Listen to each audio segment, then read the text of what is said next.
So what have I got for you today? What a treat. This is SABE, FYS crew, old school Danish writer.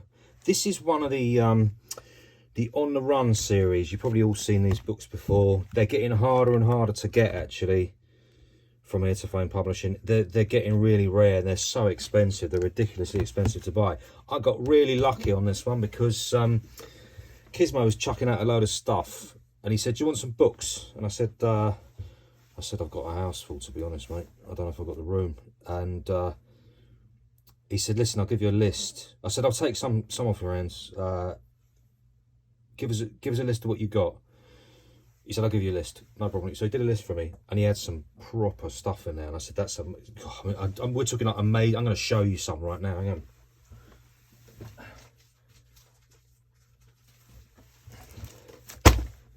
Some amazing stuff here. Look at this. A full set of Watchmen comics. First prints. I think the first prints from back in the day. Yeah, 1987. For those of you who love the Watchmen, I mean, I love the Watchmen. I've got a first edition of it up there somewhere. It's totally ragged. It's been read so many times. I love it. Absolutely love Watchmen. Love it. Crazy about it. Alan Moore, Dave Gibbons. What a hookup. For those of you who don't know it, get on it. You'll get a nice collected Watchmen. It is brilliant. Absolutely brilliant. Blew our minds back in the late 80s. Look at this.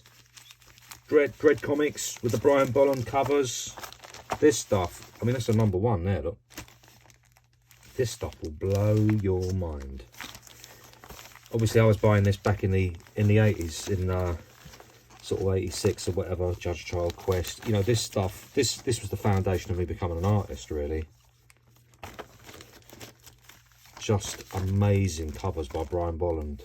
There's other stuff he's given me as well, but this is like, I mean, that is like pure gold to me.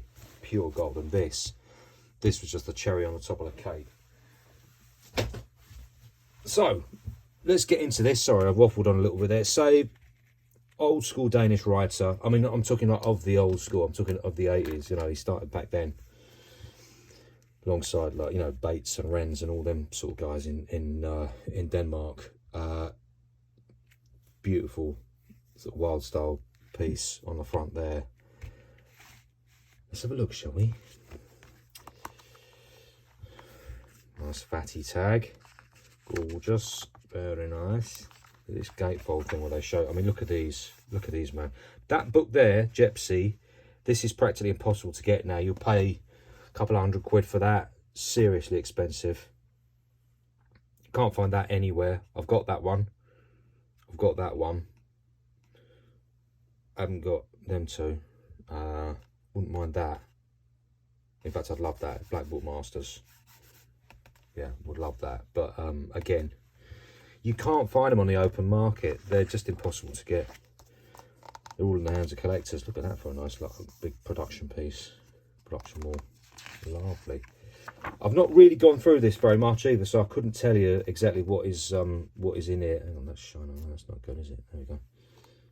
So look at this. First of all, to kick off, that character's by SABE. Now, you'd be forgiven when you look at that to kind of think, oh, is he a character artist then? Because obviously that's a superb character.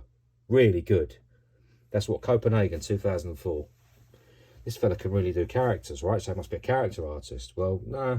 Characters is just something he does on the side. Just does them on the side. Easy as pie, no problem. Ooh, look at this. Ooh, so that's 85 there. A little black booky thing from 85. That's very sort of, this is the sort of stuff we were seeing in Subway art and Star Wars and spray can art, sort of stuff that Dondi was doing. You know, that's a very sort of Dondi kind of piece, black book piece. Fantastic. How's he hanging from there? Where's he going to drop from there? That's a long way down, mate. Flipping out. Okay, so we're into a bit of steel here. That, I mean, what a fantastic piece there. I should zip through this, otherwise we'll be here for hours. the Public Enemy piece, Flavor Flav there. Look at that, the perspective on the buildings and everything. You know, we hadn't worked out the cheats back in those days either, of the string and all that kind of stuff to get the 3D perspective. He's done that probably freehand, you know. No doodle grids back then or anything like that. You know, you were on the wall. You were just trying to work it out using paint cans in your eyes. Very tricky. Oh, lovely classic. Oh, look at these characters. This is the sort of stuff that back then, this is 87, yeah, so this is like pure magic. Howard the Duck, classic hip-hop characters of the New York type, you know. This is what did it for us. SABE take on the sort of Mad Scene piece, 88 that is, yeah, just lovely. Any of us from back in this sort of day, we love this stuff. This totally floats our boat. Wow, I mean, that character there, I remember biting that character back in like 89. I remember biting that character. It's just, look at those for panel pieces. It's almost like the perfect train, that. Oh yeah, so this is Ren's. I remember me and Ren's shared a couple of photos years back, long time ago. I'm talking like 91, 92. I've still got some Ren's. Might fish them down actually right now. I might have them right in front of me. Hang on. I'm looking through my photo album right now. See if I can find you. Here we go. A couple of photos that Ren sent me from back then. This guy was knocking out trains like nobody else at the time. He was exceptionally prolific. Always really nice, crisp pieces. Really interesting. Yeah, super cool. That's Ren's. I know a lot of you probably know who Ren's is, but you know, for those who don't. Oh yeah, what a fabulous piece that is. Great piece. Really great piece. Lovely straight lines, arrows, parallel arrows. Gorge. This really reminds me of back then. This is very Ghost Yardy, this, you know, all sort of tracks that are overgrown, and ghost trains that are all kind of pieced up and everything. It's a really lovely back in the day shot, that one.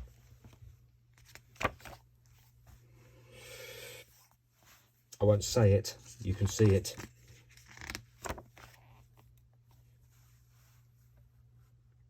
Okay, this is interesting because you look at, if you looked at that piece, then that piece, then that piece, you would think they were done by different people. This guy's got a really diverse set of styles, you know, proper style master.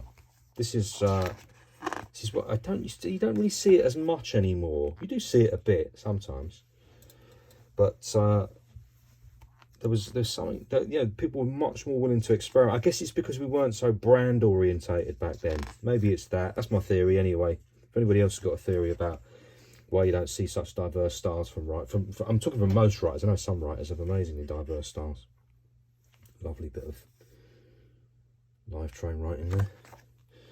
But yeah, the diversity of style you're seeing is just like, you know, this guy's chucking stuff all over the place. That's a really lovely piece. I love the colours in that. Lovely fruity colours. All CMP on the wall as well. For those of you who know CMP's work, just gorgeous work. Fantastic urban scenes and stuff. Really, really cool. There's Ren's on the end there. I don't know who that is. There's SABE in the middle. Just gorgeous walls though, right? Really cool walls. And a lot of these walls will not be legal as well. Not that I'm a big purist on that kind of thing. Everything I do is legal now. Everything. Very nice. My word, look at that. I mean, piece, character, that is you know, if that's not illegal, because it doesn't look like a legal piece, right? But at the same time, you think, how can that not be a legal piece? It's a beautifully executed. I mean, this is the thing as well. Back in the day, people were not as pushed for time as they are now. That is a fact. You know, security is very wise to the fact that people break into train yards and want to paint trains. You know, they've upped their security game. Big one, crew name, Free Your Spirit. Here we go, very recognisable style there. Recognise it from the cover.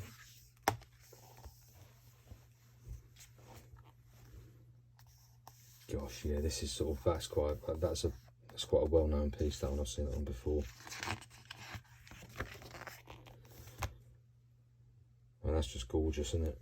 Proper New York style burner, black background, big primary colours, really gorgeously painted. And this is well the classic kind of wastelandy kind of, you know, smashed up chairs and stuff like that. Oh, love it. What is not to love, right? That's a great piece. Again, this is sort of, what's this? Yeah, this is getting into sort of 96 style development. You've got Delta, who's moving into all kinds of interesting areas with his sort of mechanical works. Dime, who's rocking the 3D and everything. You've got real interesting movements coming out of you know, adding depth and mechanical elements and stuff, you know. Interesting, really interesting. That mid-90s vibe, you know. And then you've still got the classic, because this is the same year, this is 96. So you've got the classic kind of, you know, one rung up the ladder from a throwy on the side, you know, the side of a train. Just still putting in the work on the steel. Tell you something you notice about these books as well. You notice just how many pieces there are. You know, the dedication required to do. Anybody who's done graph knows that you dedicate a lot of time to this stuff. It's never as simple as just sort of, oh well, we're going to have a paint. You know, you've got to work out how you're going to. It's a mission every single time. It is hard work. So to be doing this many pieces at this level, legal, illegal, all of it, amazing. So we're getting into sort of really nice production wild style stuff now. You notice, yeah. This guy's very, very prolific. It's all beautifully painted as well. Great execution. Big chunky bubbly style there. Yeah, he's talking about throw ups now. Yeah, very throwy style. Very sort of very reminiscent of old school New York, obviously. Ooh, so we've got a bunch of throwies, a whole bunch of them. Some nice bubbly styles.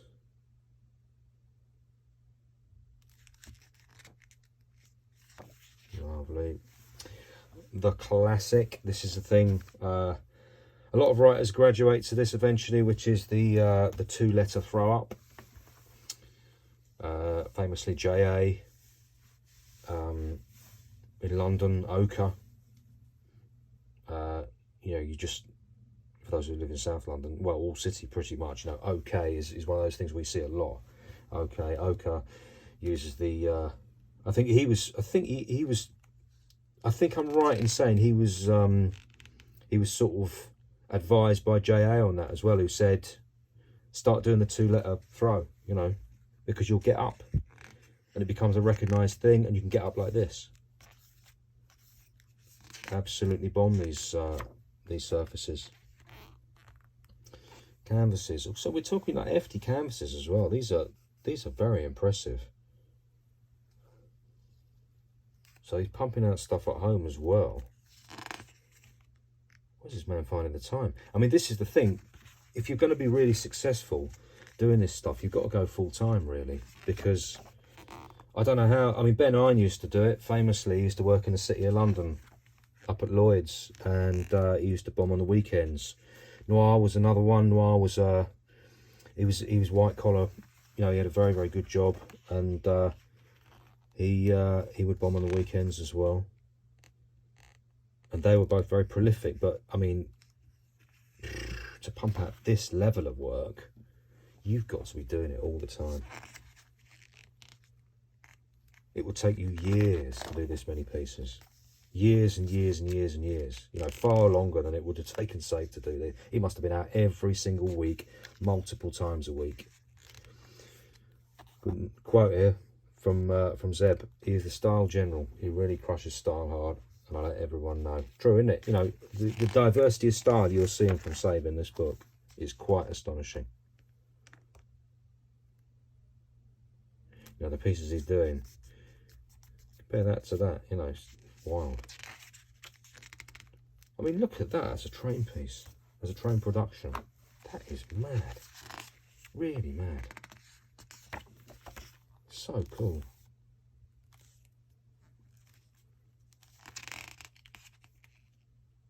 Oh, here we go, look. This is a classic. So this is Ghost talking as well. Ghost, who's obviously Ghost is a very famous writer. The first time I went to the trains with him, I was still putting the cap on the can. He was outlining his piece. I've had very similar experiences before with a couple of guys I painted with. You look up and their piece is done and you're like, what? How? Still getting a fill in, you know.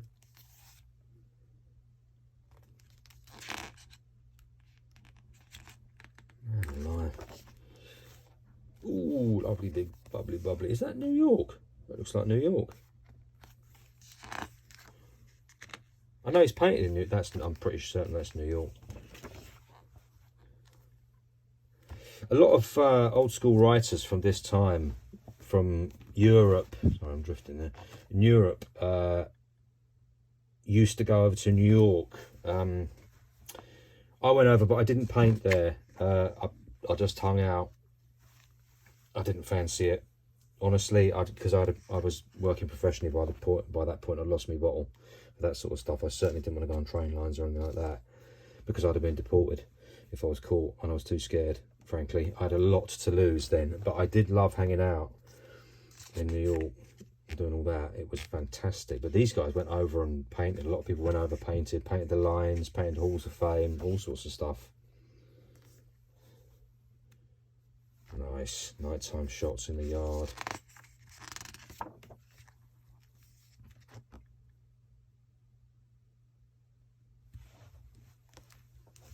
Great. Fritz the Cat, classic. Fritz the Cat is a classic sort of graffiti trope. Look at all these pieces, they're just delicious, aren't they? And they just go on and on. There's pages of it. I tell you, I bet as well, I bet when it came to putting these photos in this book, they must have looked and gone, well, we're gonna have to pare it right down, because there's so many. There'll be so many more. That's a really sort of old school New York style piece, that one by Copenhagen. That's 2005. Great. Yeah, he'll have had 10 times this amount of work or more. And they'll have to work really hard to work out what they're going to put in and what they're going to leave out. So when I was a kid, I used to play chess a lot. With chess, you have to think one step further. Yeah, that's really interesting. How do I go from this point to another? What will happen when I do that? When I do mechanical wild style pieces, I think, here now, but how can I make this work so that the start is working with the end? That is exactly how wild style works. For those of you who practice wild style or are interested in doing wild style, you've got to think like that. Wild style is really tricky to do, linking up pieces all the time. You know, most of my wild style stuff was semi-wild at best, really. And I got it to a place that I was really happy with it. But those people who can really rock the wild style, well, it's just unbelievably complex. That's what it is. It is like playing chess. That's a great graph wall. It's just 4 writers really rocking their stuff there. Love it. 2005. It's great. I mean, look at that for a wild style piece. Really interesting linking up his bits and pieces. He's using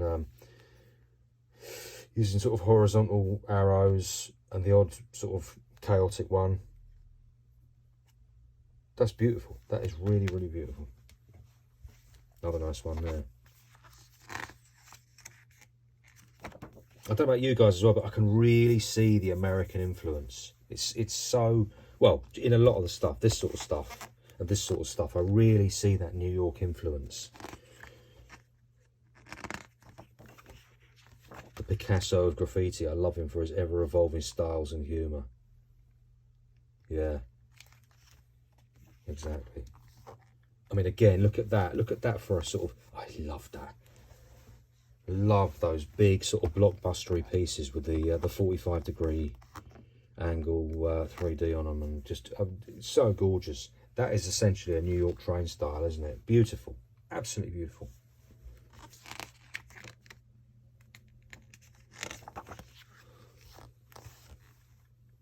Classic, big Bode character, Bode lizard on the end, the Bode trees, the framing of that in the Bode thing, Free Your Spirit crew there. Big gnarly wild style pieces. Oh, it's gorgeous. Just lovely.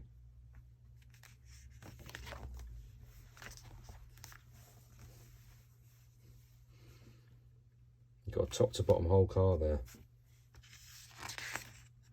That's why they, you know, they're not too bothered about this sitting in front of it. I mean, pity, it obscures it, but that's a top to bottom whole car. Boom. Most of us don't ever get to do one.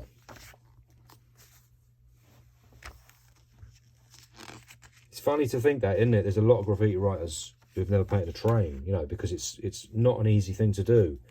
It's dangerous, it's dirty, it requires all kinds of risk to life and liberty. You know, it's a hazardous thing to do, let alone paint a top to bottom whole car. It's a really, really big deal. Don't let anybody tell you otherwise.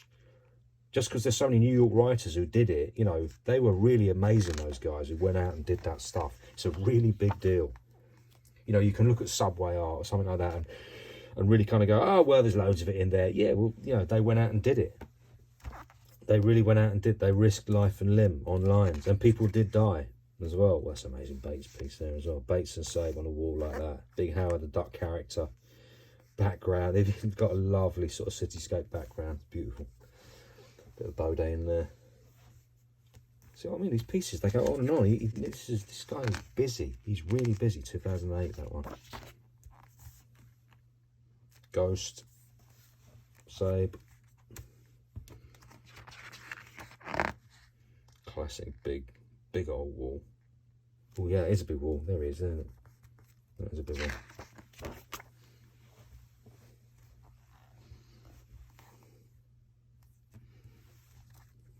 Great, multiple productions. So many. I don't know how many pieces this guy's done. Thousands, probably. Just thousands of pieces. Just look at it and go, how busy is he? You know, we've got people like Tizer. Tizer's he's top man, Tizer. He's probably the most prolific writer I know from the UK. He'll paint 3 pieces in a day, and I'm talking about pieces as well. I'm not talking about dubs, chromes, throwies, you know. I'm talking like full colour joints with characters. He'll do 3 in a day if he's got the time. That's the sort of level we're talking about here, you know, really, really busy. Because if you think about it, if you paint 3 pieces in a day in a year, it's about 1,000 pieces. But most people do not paint at that level. You don't have the time, you don't have the paint. It's that's a full-time job. You got to have time to be painting all the time if you're doing that.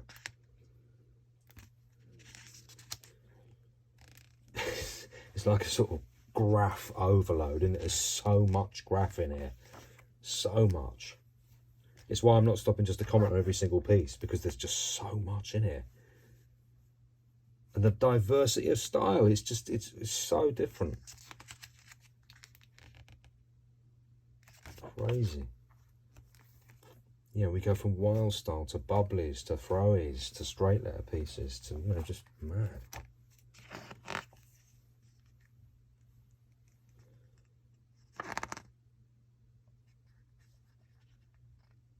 Oh, so this is interesting. I just want to quote this. He hardly, if ever, brings a sketch to paint. Will just bust out a complex wild style with quickness. I've watched him, and at times it boggles my mind how he pieces it all together. That's really interesting. He does wild style from his head. Now, I don't work from a sketch when I do characters. Sometimes surprises people. But what you do is you do so much black book work that you know what it is in your head, so you can work directly on the wall. That said, I wouldn't like to put that on the wall, you know, from my head. It's pretty astonishing to be able to do that. Most people are doing, I mean, you know, I'm always amazed at how many people are working from a sketch. I think it's probably the right thing to do as well. I don't do it. I don't want the constraints of a sketch. That's a really lovely ghost piece there, just to chuck that in. Really love that. A big floater on there. Floater pieces on trains. Nice. Really nice.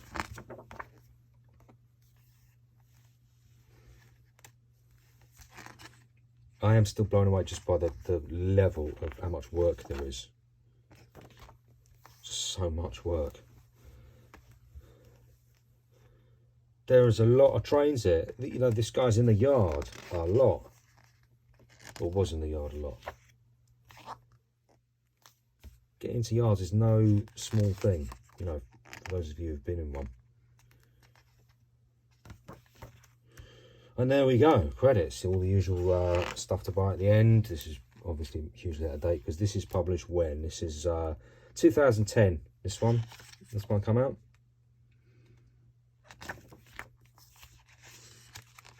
What's that, 13 years ago, yeah. Ooh, wow, Danish, all that.